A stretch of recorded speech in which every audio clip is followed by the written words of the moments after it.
Luis Alfonso Morey es abogado, es periodista y con él vamos a abordar algunos aspectos de la política. Y mi primera pregunta sería, Luis Alfonso, al darte la bienvenida, ¿cuáles son los aspectos más saltantes del discurso de la presidenta del Consejo de Ministros, la señora Vázquez, que van a merecer la evaluación del Congreso de la República para saber si le dan el voto de confianza al gabinete? Buenas noches, Milagros. En primer lugar, un saludo para ti, para tu audiencia. Y lo primero es expresar mi sentido pésame para los familiares del congresista Fernando Herrera, quien falleció el día de hoy. Él era militante del Partido Perú Libre, el partido de gobierno. Así es que nada, como corresponde, a través de tu programa, expreso pues mi pesar por el fallecimiento de un político, ¿no?, que estaba más en funciones. Con relación a lo que me preguntas, yo más bien pondría énfasis en algo que no dijo la primer ministro, la señora Vázquez Chuquilín, y es: no ha habido ninguna mención al tema de las reformas a la Constitución ni a una asamblea constituyente, cosa que por el contrario sí ha dicho el presidente de la República. Creo que no hay mucha coherencia entre lo que ella significa o representa y lo que ella dice. Yo creo que ella de alguna manera no está siendo del todo clara cuando se presenta ante el Congreso, y yo no estoy tan seguro de la facilidad con que ella pueda conseguir, perdón, Sí, te la decía que facilidad. yo, con el que ella pueda conseguir el voto de confianza, porque si uno es coherente, yo no creo que sea tan sencillo persuadir a estos parlamentarios que ya han expresado su disconformidad con el ministro del Interior, con el ministro de Educación, con el ministro de Transportes y Comunicaciones. O sea, no veo mucha coherencia de parte de los que dicen que van a darle el voto de confianza para luego digamos, interpelar uno a uno a cada uno de estos ministros de Estado que, según los parlamentarios, tienen varios cuestionamientos, ¿no? ¿Por qué es importante que la presidenta del Consejo de Ministros tenga que aludir al, a esta propuesta de la Asamblea Constituyente? ¿Por qué? Yo creo que es importante porque creo que es una variable que algunos quieren sacar de la mesa de negociaciones, cuando del lado del partido que ganó las elecciones, Perú Libre, es un tema que forma parte y no es negociable, digámoslo así. Es decir, yo entiendo lo que significa el plantear una asamblea constituyente y el temor que puede significar para el sector empresarial, para los inversionistas, una propuesta de esta naturaleza, pero lo que también entiendo es que uno tiene que ser coherente con lo que dijo durante su campaña. Uno no puede prometer una cosa en campaña y al llegar al gobierno hacer algo completamente diferente. Yo pienso que se podría hablar en todo caso de reformas constitucionales, que es algo que en otras partes del mundo se ha realizado y que no veo yo ningún problema en que se plantee también a nivel local. Yo creo que no se debe renunciar así de plano a plantear reformas a la Constitución, que es algo que, repito, hasta los Estados Unidos ha hecho varias reformas a la Constitución, digamos, más longeva, ¿no? Claro, las famosas enmiendas. Entonces, a ver, pongámonos de acuerdo. Tú dices que habiendo soslayado este tema, puede sí, sin embargo, referirse al tema de la reforma constitucional. ¿Ese podría ser el punto medio? Yo creo que sí, yo pienso que no es bueno decir no vamos a hacer eso cuando en el fondo su partido o el grupo que está en el poder, en el Ejecutivo, sí lo tiene dentro de la agenda. Lo que creo es que este es el gran momento que tiene nuestro país para negociar, para conciliar posiciones, no para descartarlas de plano. Es decir, yo creo que el tono conciliador de esta primer ministro es algo positivo. Creo que de lo que se trata es de tender puentes, de construir puentes con bancadas de la oposición, pero sin necesariamente, digamos, renunciar de plano a iniciativas que yo creo que bien explicadas pueden ser perfectamente materia de una negociación de alto nivel con las otras fuerzas políticas. Ya algunas personas de los partidos de Hernando de Soto, del partido fujimorista, han dicho que es un tema respecto al cual no hay nada que decir. Yo creo, por el contrario, que hay que llevar adelante una discusión alturada, académica respecto de lo que significan reformas, repito, a nuestra actual Constitución. Yo creo que todo documento legal es perfectible, yo no creo que sea un documento escrito en piedra, sino que por el contrario tiene que ser objeto de una gran discusión en las facultades de Derecho, en los círculos académicos, de qué artículos, digamos, son los que ameritan un debate para una posterior reforma.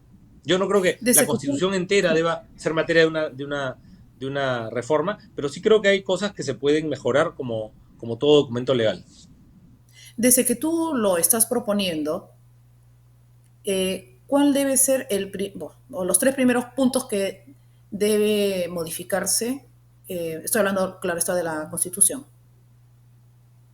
Creo que el tema más sensible es el capítulo económico, ¿no? Ahí el tema de ¿Cuál los es el que contratos debe ley. cambiarse? No, a ver, yo lo he sostenido siempre. El modelo, de acuerdo a lo que dice la Constitución, es un modelo de economía social de mercado, que en mi opinión es un modelo que puede hacer que, digamos, el país se desarrolle. El gran problema en nuestro país no es el modelo que está descrito en nuestra Constitución, sino que en la práctica ese modelo no funciona. Lo que tenemos en realidad, y lo dije en tu programa, es un modelo que dice ser de economía social de mercado, pero que en la práctica no es economía social de mercado, sino es una economía mercantilista y corrupta, un sistema de privilegios para unos pocos, un sistema en donde no se sanciona el abuso de posición de dominio, un sistema en donde hay integración vertical de los grupos económicos, donde 4 o 5 grupos económicos controlan la banca, los seguros, el sistema de salud. Creo que el Perú, para progresar y desarrollarse, necesita mucha competencia. La competencia es algo bueno para la gente porque hace que los precios bajen y que de alguna manera destaquen los mejores frente a los peores, los que ofrecen un mejor servicio frente a los que ofrecen un peor servicio. Y eso es lo que hace falta en el Perú, más competencia. La banca, por ejemplo, yo abriría las puertas para que la banca internacional pueda llegar al Perú y los intereses, por ejemplo, que hoy son altísimos en nuestro país, bajen, no porque el Estado lo determine, sino porque la competencia, la sola competencia va a hacer pues que los peruanos puedan acceder a mejores posiciones a una oferta más rica de créditos, ¿no? Ya, pero, perdón, solamente quiero saber una cuestión. Este, ¿Qué artículo debería, digamos, modificarse? Más que El modificarse, referido a la yo lo que Constitución, sí, propondría es una. Yo creo que el capítulo referido al régimen económico sí puede contener algunas mejoras que aseguren una real y efectiva libre competencia en el Perú, de un lado. Pero sin modificar la Constitución, hay cosas que se pueden hacer para que el sistema mejore. Si tenemos un Indecopi que funciona mejor, si tenemos un poder judicial que es verdaderamente independiente, autónomo, si no hay impunidad, es decir, el Congreso de la República y el Poder Ejecutivo, si empiezan a trabajar coordinadamente, podrían introducir una serie de reformas legislativas que sin tocar la Constitución podrían mejorar sustancialmente el sistema político en nuestro país. Creo que el gran reto del presidente Castillo y del Congreso, de la señora Alba, es cambiar una dinámica de confrontación y de permanente conflicto a una dinámica más colaborativa en donde una propuesta del Ejecutivo pueda ser analizada, procesada y mejorada por parte del Poder Legislativo. Creo que ese es el gran reto que tiene, de un lado, el presidente, del otro lado, perdóname, del otro lado la oposición,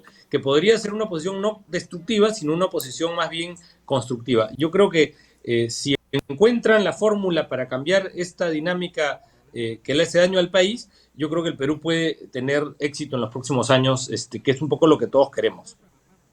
correcto. Ahora, esta propuesta, todo este discurso que encierra, engloba toda la propuesta, ¿es de la señora Mirta Vázquez y de sus ministros o es del presidente? A ver, la semana pasada se produjo un incidente muy curioso y es que el presidente anunció a Ricardo Belmont como su asesor, su consejero presidencial y eso no se formalizó, ¿correcto? muchos sostuvieron que un sector caviar se oponía a la participación del señor Ricardo Belmont dentro del gobierno, y lo cierto es que más allá de que se emita o no una resolución formalizando su designación, lo cierto es que el señor Belmont ha estado en conversaciones con el presidente de la República y ahí uno determinará si es que quien manda es el presidente o quien si manda, perdón, es la presidenta del Consejo de Ministros. Yo creo que van a tener que conciliar posiciones. Yo pienso que es bueno escuchar a voces distintas. Yo pienso que es positivo tender puentes con el mundo corporativo, no estar en este pleito permanente de desestabilización de un sector con el otro, de cierre del Congreso de un lado frente a un tema de vacancia o de derrocamiento del presidente del otro. Si logramos en estas próximas semanas, con este voto de confianza, mejorar la designación de funcionarios públicos, yo creo que el presidente puede cambiar por completo, digamos, la narrativa de lo que está ocurriendo, que es un pleito permanente. El Perú no avanza si es que estamos todos los días interpelando ministros, todos los días cuestionando. O sea, creo que el gran reto de parte del Ejecutivo es, a través de esta primer ministro, demostrar, uno, que los errores los puede corregir, y después tender puentes, formulando proyectos que puedan ser analizados, creando mesas de trabajo, invitando a que vengan más inversionistas, dejando de pelear o de pleitear y empezando a trabajar. Hoy el presidente utilizó la palabra vagancia, no sé si lo Ujú. escuchaste, él dijo que Eso la fue bueno, vacancia, eso fue oportuno, sí, eso fue oportuno, Luis yo creo que sí, Alfonso, porque estamos recurrir a permanentemente con la figuras. pataleta. Ujú. Yo sí creo que Sí, estar hablando permanentemente de la vacancia presidencial hace unos días, a mí me dio mucha pena los dominicales. Este domingo, digamos, ningún canal de televisión, ninguno, dijo nada respecto del grupo de empresarios liderado por José Luis Silva Martinot, que está organizando actividades de estabilización. Yo creo que esa es una noticia en cualquier parte del mundo, pero ningún dominical en nuestro país se atrevió a siquiera tocar el tema.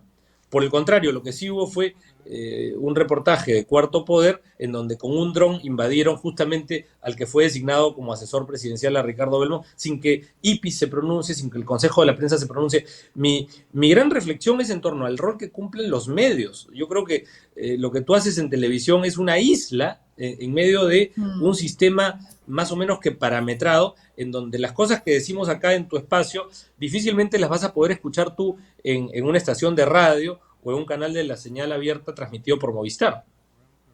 ujú.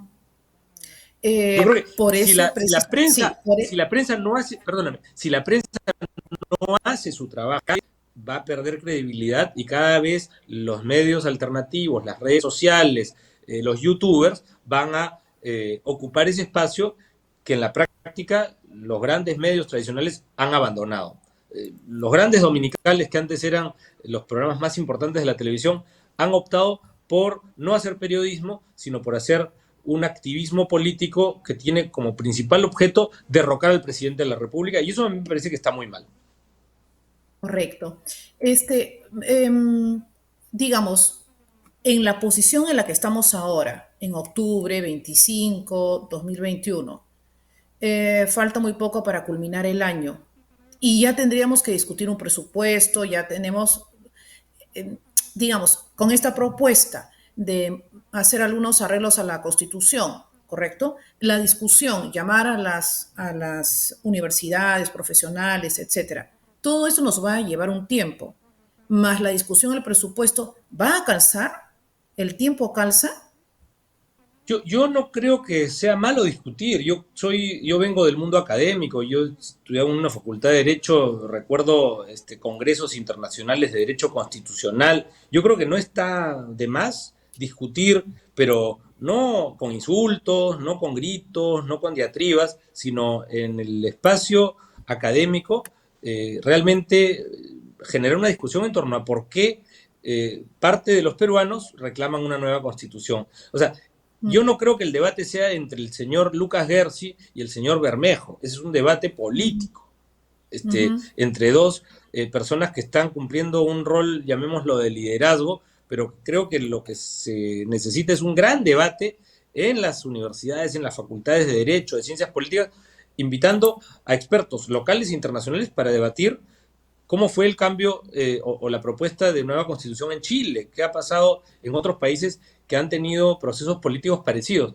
Si ese ejercicio no lo hacemos en el Perú, vamos a terminar con las turbas en las calles reclamando lo que los 130 parlamentarios finalmente puedan determinar que no va. O sea, yo creo que el pueblo es sabio, hay que escuchar al pueblo, hay que llevar adelante las consultas que corresponde hacer para que el pueblo determine libremente si es que lo que quiere es mejorar las reglas que tenemos, mantenerlas tal y como están, o llevar adelante una reforma constitucional integral. Yo soy de los que cree que el modelo puede ser mejorable, que es mejorable, que se puede perfeccionar, que no es perfecto, que no funciona bien, por lo menos para las mayorías, y como dijo De Soto en la campaña, no hay que apostar por el continuismo, pero tampoco hay que apostar por el comunismo. Yo soy un enemigo del comunismo, yo soy un promotor de la libertad y creo que el sistema actual no funciona para las mayorías, no funciona para los más pobres. Es un sistema de cierta manera perverso para el que quiere trabajar, esforzarse, porque los intereses lo matan, las grandes corporaciones no son necesariamente las socialmente responsables, y eso es un poco lo que yo creo que se puede cambiar rápidamente cuando hay decisión política. Correcto, muy bien. Entonces aguardaremos, ¿no?, lo que acontezca en el Congreso de la República, que mañana debe continuar, ¿no?, sus labores, ¿no? Sí, a ver, yo creo que la Premier va a lograr el voto de confianza, lo que no significa un cheque en blanco. Yo creo que el gran reto, repito, es cambiar de actitud, dejar de pelear tanto y empezar a construir, a dialogar, a proponer y convocar ciertamente a personas con mejores calificaciones para el Poder Ejecutivo. Correcto. Muy bien. Pues te agradezco, Luis Alfonso, por estos alcances. Aguardaremos a ver qué sucede a partir de mañana y sobre todo, sí he recibido comentarios de algunos sectores que la economía está retenida, está congelada. De hecho, se están registrando varios despidos en empresas, en algunas multinacionales, y se está haciendo, digamos, de forma progresiva. Entonces, no necesariamente con reforma laboral, indicando que, no sé, ahora tienen derecho a sindicalización, etcétera, etcétera, en ánimo, lógicamente, y estamos todos de acuerdo que hay que proteger al trabajador, pero así no se va a fomentar el empleo. Entonces, eso va a ser una cuestión un poco difícil, ¿no? Lo que hay que combatir, Milagros, de raíz es la corrupción que está enquistada en todo el aparato gubernamental. Y la corrupción se combate combatiendo no solamente a los corruptos, sino fundamentalmente a los que corrompen. Y ahí se ha hecho poco o nada. Yo sí propongo la idea de un, llamemos, SAR anticorrupción real, que ayude a que la Contraloría haga su trabajo, a que la prensa realmente investigue, a que se destapen los casos de corrupción, no de los pequeños corruptos solamente, sino que se destapen los casos de las grandes corruptelas que se mueven en las altas esferas del Estado. Creo que el día en el que logremos eso, realmente podremos hacer que cambie nuestro país para bien. Muy bien, muchas gracias, Luis Alfonso, y aguardaremos qué acontece en los próximos días, en la próxima semana, a ver si estamos a conversar, ¿sí? Muchas gracias a ti, Milagros, por la invitación. Un saludo. Feliz noche. Hasta pronto. Gracias. Muy bien, hemos tenido un apunte, un alcance. Se insiste todavía para algunos en el tema que debería ser más consecuente el presidente Pedro Castillo, con el afán, con el propósito de mantener, digamos, su palabra. Vamos a ver qué tan probable es que se pueda mantener la palabra, dadas las actuales circunstancias. Ese es el tema. Joey, tú me decías que había ¿cómo diré? Había una locución respecto del congresista fallecido. Sí, estaba dando palabras el congresista Alex Paredes, quien ya se retiró, indicando un poco los pormenores, que habría sido un paro cardíaco. Luego llegó la presidenta del Congreso también al lugar Y bueno, vamos a esperar a ver qué va a salir a decir después que termine su visita. Al parecer ha llegado al lugar, a la casa donde estaba el congresista hospedado, ¿no? Sabiendo que eres de Tacna. Y vamos a ir, Milagros, a una pausa y regresamos. Sí, cómo no.